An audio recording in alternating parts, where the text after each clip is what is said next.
खैबर पख्तूनख्वा में आए रोज़ कोई ना कोई जरगा हो रहा है और इसका मरकज़ महवर वहाँ के अवाम है। दो सारे फ़रीक़ैन अपना अपना जरगा कर रहे हैं कि जनाब अपना अपना मौक़िफ़ पेश कर रहे हैं। दोनों साइड्स की स्टोरी होगी, लेकिन वहाँ के लोगों को चाहिए अमन। वो जैसे भी आए, लोग चाहते हैं कि अमन के साथ वो आगे रह सकें, आगे बढ़ सकें। उन्हें ये नकल मकानी, ये हिजरत, ये सारी तकालीफ ना बर्दाश्त करनी पड़े इस सर्द मौसम में। आप अंदाज़ा करें कि एक तरफ एक सूबा है जहाँ पर बसंत की तैयारियाँ की जा रही हैं, हवाओं में पतंग जो है वो लहराई जा रही है, उसकी खुशियाँ मनाई जा रही हैं। दूसरी जानिब एक सूबा जहाँ पर अवाम सफ़ेद परचम लहरा रहे हैं। कहाँ पतंग, कहाँ पर सफ़ेद परचम, कहाँ पर खुशियाँ और सारे गैदरिंग आपस में फ़ैमिली, और कहाँ पर एक ऐसा माहौल जहाँ पे लोग चल चल के आ रहे हैं जरगे में एक ही मुतालबा करने अपने लिए, कोई रोज़गार, कोई नौकरियाँ, ये सारा कुछ नहीं, अमन का मुतालबा लिए। ये सारा कुछ इस सूबे में भी हो सकता है, ऐसी एक्टिविटीज़ यहाँ पे भी हो सकती हैं। दूसरे सूबे के वज़रा आला को ख़ुद तो निकल के नहीं सारी चीज़ें कर रहे हैं, उन्होंने भी अहकामात देने हैं। वो माहौल, वो उस तरह का इन्वायरमेंट चाहिए जहाँ पर आपको हर तरफ से सपोर्ट मिले, आपको ब्यूरोक्रेसी से उस तरह की सपोर्ट मिले, आपको बाकी सारे जो फ़रीक़ैन हैं उनकी तरफ से, स्टेक होल्डर्स की जानिब से मुकम्मल मुआवनत हो। तो यहाँ पर भी सारा कुछ हो सकता है।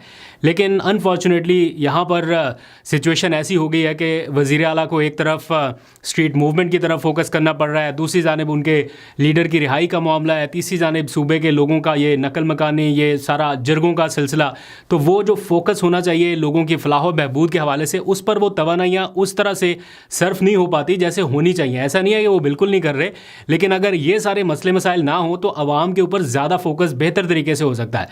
इस सारी सूरत हाल के दौरान एक मुस्बत पेशरफ्त उस वक्त सामने आई जब सुहेल आफरीदी ने बताया कि उन्हें वज़ीर-ए-आज़म शहबाज शरीफ की जानिब से मुलाकात का पैगाम मौसूल हुआ है। सुहेल आफरीदी की जानिब से हामी भरने के बाद अब कल ये मुलाकात इस्लामाबाद में होने जा रही है। कहा जा रहा है कि इस मुलाकात में सूबे के मसाइल को डिस्कस किया जाएगा, लेकिन ऐसा हो नहीं सकता कि सुहेल आफरीदी वज़ीर-ए-आज़म से मुलाकात करें और उसमें इमरान खान से मुलाकात का मामला या उन तक रसाई का मामला ज़ेर बहस ना आए, क्योंकि बहुत सारे सरकारी वुज़रा, मुशीरान ये बार बार कह चुके हैं पीटीआई को कि वज़ीर-ए-आज़म के पास जाएँ, अपना मसला लेके वज़ीर-ए-आज़म के पास जाएँ। तो पीटीआई बराह रास्त नहीं जा रही, लेकिन अगर सूबे के मसाइल की वजह से इन दोनों बड़ों को आपस में बैठना पड़ रहा है तो इसमें लगे हाथ ये मामला भी डिस्कस होगा। और मुमकिन है कि इस मुलाकात के बाद कोई ऐसा ब्रेक थ्रू सामने आए कि इमरान खान से मुलाकात बहाल हो सके, उनकी बहनों की या वज़ीर आला की। मंगल के रोज़ या जुमेरात के रोज़ लगता है कि कुछ ना कुछ ब्रेक थ्रू हो सकेगा। मुझे अपने सूबे के मसाइल पर, अपने सूबे की हकूक पर कल शहबाज शरीफ साहब की तरफ से मीटिंग की दावत दी गई है। इंशाअल्लाह ताला मैं खैबर पख्तूनख्वा का मुकदमा और आप सबका मुकदमा उनके सामने रखूंगा इंशाअल्लाह। अब आ जाइए ज़रा, जो मैंने स्टार्ट में आपसे जिक्र किया कि इमरान खान जो कि पीटीआई के इस टाइम प्रायोरिटी होनी चाहिए और है भी सही, उसमें क्या हो रहा है, उसमें क्या लेटेस्ट डेवलपमेंट है। पीटीआई के कैंप में कहीं ना कहीं ये उम्मीद है कि आने वाले चंद दिनों में इमरान खान से कोई ना कोई राब्ता इस्टेब्लिश हो जाएगा, कोई ना कोई मुलाकात हो सकेगी और उनका कोई मैसेज बाहर आ सकता है। ये ऐसी होप्स जो है वो पीटीआई के कैंप्स में डेवलप हो रही हैं, इसलिए क्योंकि आखिरी जो धरना हुआ था अडयाला जेल के बाहर, वो अचानक से जब ख़त्म कर दिया गया तो उसके बाद ये ख़बरें आने लग गई कि जो ये मंगल आ रहा है एक दिन के बाद, इस मंगल को किसी एक बहन की माइनस सलीमा खान मुलाकात का इम्कान है, या शायद कहीं कन्वे किया गया है या व्हाटएवर, जो भी ऐसे सिग्नल्स कहीं ना कहीं फ्लोट कर रहे हैं। फिर कुछ मखसूस साफ़ी हैं ना जिनकी बात सुन के आपको आइडिया हो जाता है कि ये मैसेजेस कहाँ से कन्वे हो रहे हैं। वो भी कुछ इसी किस्म का मैसेज दे रहे हैं कि अब हुकूमत की मजबूरी बनती जा रही है, मुलाकात कराना ज़्यादा देर होल्ड नहीं कर पाएंगे। इन हालात में तो एक बहन की मुलाकात कम अज़ कम उनसे कराना ज़रूरी हो गया है। इस सारी सूरत हाल में एक दिलचस्प ट्विस्ट उस वक्त आया जब मिशाल यूसुफजई ने एक बयान मीडिया पे दे दिया कि जो अडयाला जेल के बाहर वज़ीर आला सुहेल आफरीदी का आखिरी धरना जारी था, वो अचानक रात 3 बजे इसलिए ख़त्म कर दिया गया क्योंकि अलीमा ख़ान की जानिब से सलमान अकरम राजा को कोई मैसेज कन्वे किया गया और उन्हें बताया गया कि उन्हें इमरान खान की सेहत के बारे में कुछ अपडेट्स मौसूल हुई हैं, या इस तरह का उन्होंने मैसेज दिया, जिसके बाद धरना जो है वो ख़त्म करके ये सारे सुप्रीम कोर्ट अगले दिन चले गए।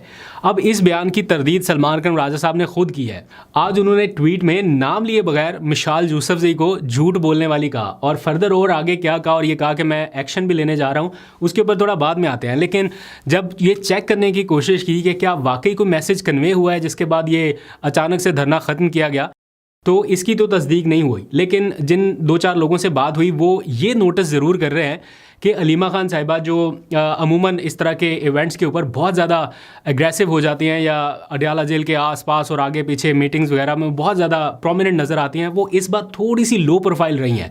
तो ये शायद इंडिकेट कर रहा है कि उनके पास कुछ इत्तलात या कुछ मालूमात हो सकती है। बहरहाल इमरान खान की सेहत को लेकर जितना अलीमा खान कंसर्न हो सकती हैं, उतना पार्टी का कोई और रहनुमा या कारकुन नहीं हो सकता। वो उनकी बहन है, तो इसलिए देखते हैं कि अब उनकी मुलाकात है परसों। तो अब सिर्फ एक ही दिन का वक्त बाकी है, मंगल के रोज़ मुलाकातों का दिन है और वो ज़रूर अटैम्प्ट करेंगे कि अडयाला जेल जाएं अपनी बाकी बहनों के साथ और मुलाकात की कोशिश करें।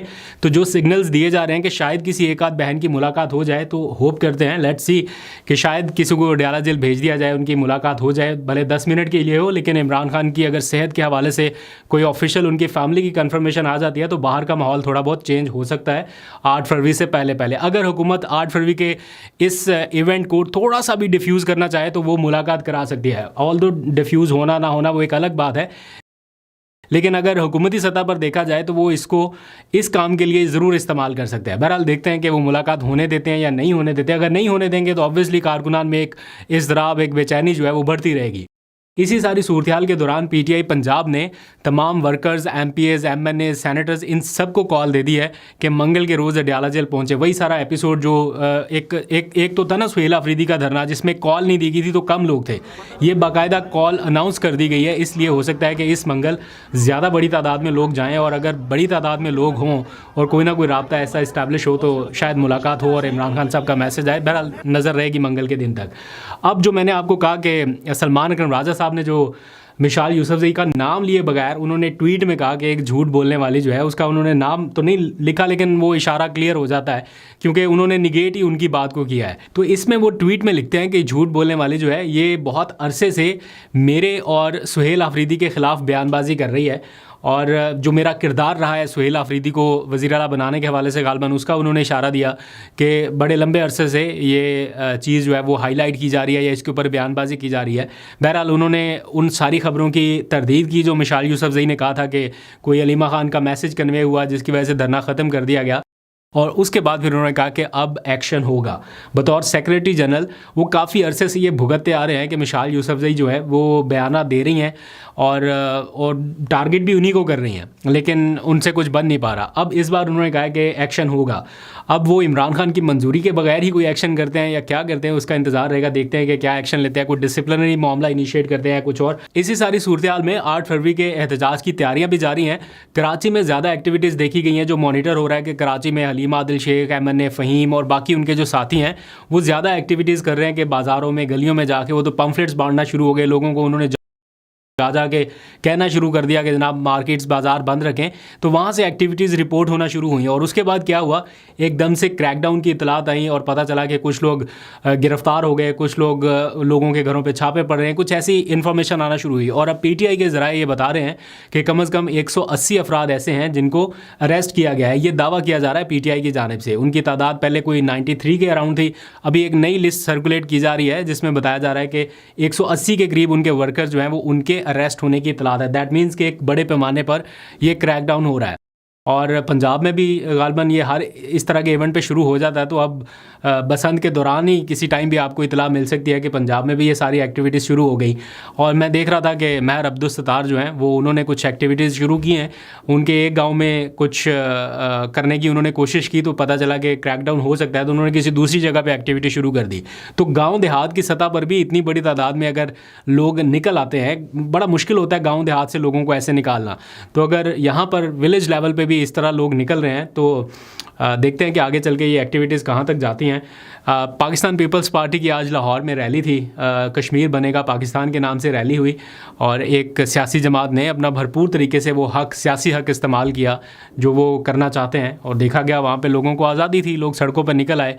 इसी तरह पता चल रहा है कि जनाब जो नई अभी पार्टी बन रही है अवाम राज पार्टी इकरारुल हसन साहब की, उन्होंने 14 अगस्त को मीनार पाकिस्तान पर जलसे का ऐलान कर दिया। शायद उनको भी इजाज़त मिल जाए, वो भी अपना कोई इसी तरह का जलसा कर सके।